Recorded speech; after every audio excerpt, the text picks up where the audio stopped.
Hello friends, this is Saurabh. Welcome to exploring study. आज हम लोग जानेंगे सल्तनत काल के पांचों वंशों के प्रथम शासक व अंतिम शासकों की trick. Exam point of view से ये ट्रिक काफी ज्यादा इंपॉर्टेंट होने वाली है, क्योंकि इससे रिलेटेड क्वेश्चन एग्जाम्स में अक्सर पूछे जाते हैं। सल्तनत काल के अंदर मुख्यतः 5 वंश आते हैं: गुलाम वंश, उसके पश्चात खिलजी वंश, तुगलक वंश, सैयद वंश और लोदी वंश। इन वंशों को याद करने की ट्रिक हम लोग प्रीवियस वीडियोस में डिस्कस भी कर चुके हैं। ट्रिक को जानने से पहले चलिए इन सभी वंशों के प्रथम शासकों को जान लेते हैं। गुलाम वंश का प्रथम शासक कुतुबुद्दीन ऐबक था। गुलाम वंश के पश्चात खिलजी वंश आया, जिसका प्रथम शासक जलालुद्दीन खिलजी था। उसके पश्चात तुगलक वंश का प्रथम शासक गयासुद्दीन तुगलक था। इसे हम लोग गाजी मलिक के नाम से भी जानते हैं।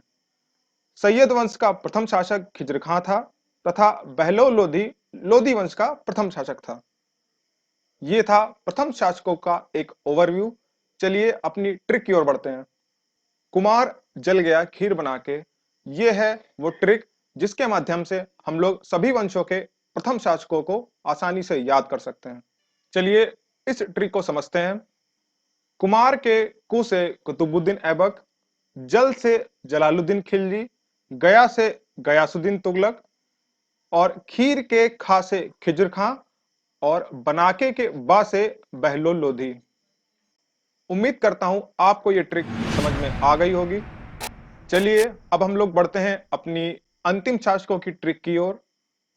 ट्रिक को जानने से पहले आइए हम लोग सभी वंशों के अंतिम शासकों को जान लेते हैं एक बार। गुलाम वंश का अंतिम शासक शमसुद्दीन कैमूर था। खिलजी वंश का अंतिम शासक खुसरो शाह था। नसीरुद्दीन महमूद तुगलक तुगलक वंश का अंतिम शासक था।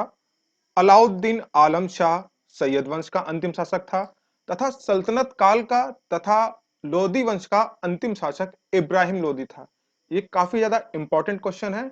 ये सारे क्वेश्चन लगभग पूछे ही जाते हैं एग्जाम्स में।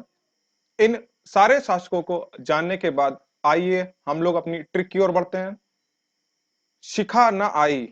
जी हाँ, इस ट्रिक के माध्यम से आप सभी वंशों के अंतिम शासकों को आसानी से याद कर सकते हैं। चलिए इस ट्रिक को डिस्कस किया जाए। शिखा के सा से शमसुद्दीन कैमूर, शिखा के खा से ही खुसरो शाह, ना से नसरुद्दीन महमूद तुगलक, आई के आ से अलाउद्दीन आलम शाह और ई से इब्राहिम लोदी। उम्मीद करता हूं आप लोगों को ये दोनों ट्रिकें आसानी से समझ में आ गई होंगी। चलिए इनको समाप्त करते हैं। कुमार जल गया खीर बना के, ये थी प्रथम शासकों को याद करने की ट्रिक। तथा शिखा ना आई, ये थी अंतिम शासकों को याद करने की ट्रिक। ये रही सारे वंशों के प्रथम शासक और अंतिम शासकों की लिस्ट। इसका तो चाहे आप लोग स्क्रीनशॉट भी ले सकते हैं, क्योंकि ये काफी ज्यादा इंपॉर्टेंट है और काफी एग्जाम्स में पूछी भी जाती है। आज की वीडियो में बस इतना ही। अगर आपको ये वीडियो पसंद आया हो तो वीडियो को लाइक करें, शेयर करें तथा चैनल को सब्सक्राइब करें। मिलते हैं नेक्स्ट वीडियो में। Over and out.